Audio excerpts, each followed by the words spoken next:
Children are insane. This is an unspoken truth, a silent agreement among the older and wiser. Children see things that adults can't or won't, and we laugh it off and tell them everything's alright. There's nothing there. It's not real.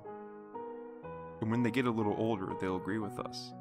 Ghosties and ghoulies and things that go bump in the night exist no longer in the adult world. Children are insane, but they grow out of it. I'm not ashamed to admit that I still haven't grown out of one of my ridiculous childhood fears, perhaps because I feel that it's still justified all these years later. I haven't outgrown it, merely pushed it to the back of my mind, where it still manifests in a dream now and then. You see, my parents died in a car accident when I was 3 years old. My only memories of them were static, mom and dad, reduced to the black and white photographs of my parents' hearth. It doesn't bother me to talk about it because I was far too young to mourn their passing, but I've always been curious to know what they were like, what kind of people they were. For reasons that I didn't understand at the time, my grandparents refused to talk about them except at length. It was painful for them in a way I'll never know. So after my parents died, my grandparents were not the natural choice but the only one. My grandma didn't have mom until she was 47 years old, and this was after suffering through 3 failed pregnancies. So they only had one child, my mother, and by the time of the accident, grandma was 76 and granddad 78. I had one uncle on my dad's side, but he was an alcoholic and wouldn't be able to take care of a 3-year-old kid. So off I went to my grandparents' house, despite the fact that both of them were way too old to be watching after a toddler. The older I got, the more I realized that Sunday mornings were my own personal hell. Granddad was religious and insisted that Grandma and I go to church with him every week, even though Grandma was just about the least religious person I've ever known. She couldn't care less about God and heaven and Satan and hell and influenced me in more ways than Granddad did, even though he tried his damnedest to get me to pay attention to him. Each morning at breakfast he'd assault me with Bible verses, and each evening was dedicated to lecturing me on the possibility of eternal punishment in the lake of fire. It's also worth mentioning that he wasn't exactly a saint himself. He was a lawyer in his younger years and had helped plenty of terrible people escape jail time in state prison. Maybe he was trying to make up for it in his own way, but me and Grandma both suffered for it. The church that I saw each Sunday for the first few years of my life was a rickety old thing smack in the middle of nowhere. It was on the back of a hill, surrounded by a field of sunflowers during the summer and a barren stretch of land during the other 3 seasons of the year. I'm sure it probably sounds charming to you, but the floor creaked like holy hell and the walls would groan and shudder like the whole place was about to go up in a tornado. This would occur on a perfectly normal breezeless day, and had all the children of the congregation convinced that the building was haunted. I think the worst part was the window. Yes, there was only one window in the entire building, and it was a crooked, amateurish, stained glass rendition of Jesus Christ on the cross. The scene was bizarrely graphic, with the gaunt face of Christ turned to heaven, eyes rolled skyward, and the Roman soldiers' hammers poised mid-strike to drive nails into his hands. Bright red blood was shown squirting from the wounds.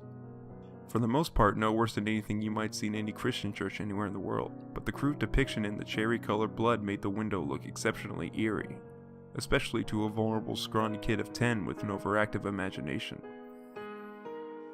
When sun caught the window on any summer morning, Jesus in his bloody hand seemed to glow and pulse with unholy light. That pale face lurked in my mind when I closed my eyes, and those rivulets of blood gleamed in my nightmares. I never wanted to be alone in that church, not under the eyes of stained glass Jesus.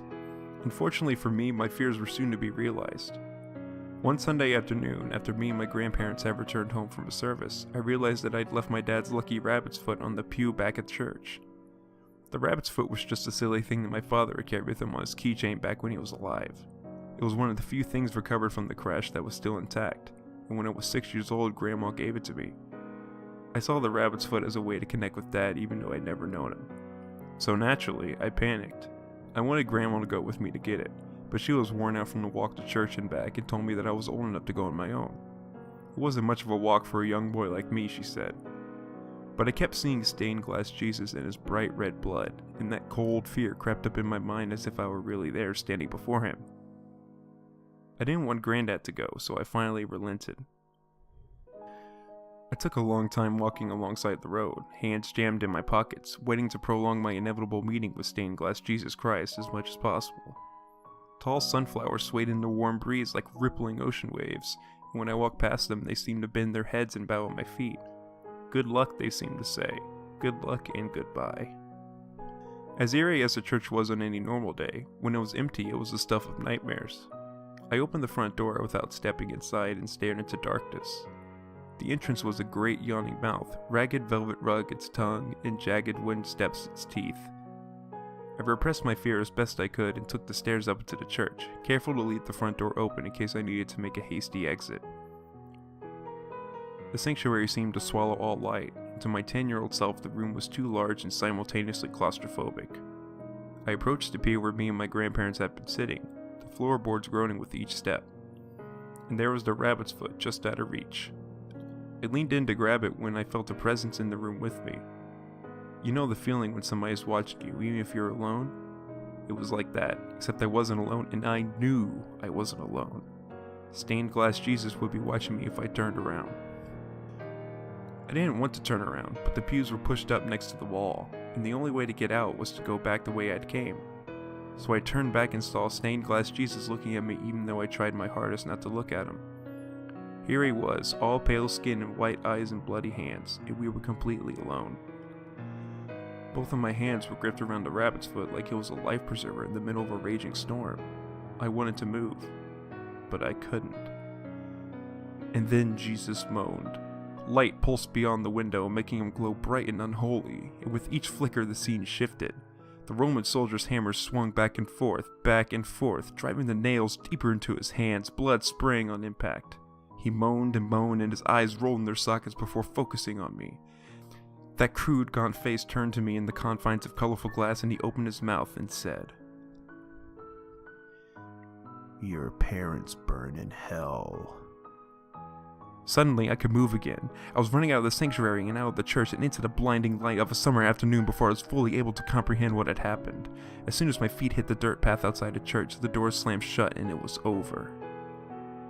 I ran home without stopping. That evening, Grandma asked me if something was wrong. I never told her what I saw. As fate would have it, I never had to go back to the church with the stained glass Jesus. That night, my granddad died in his sleep.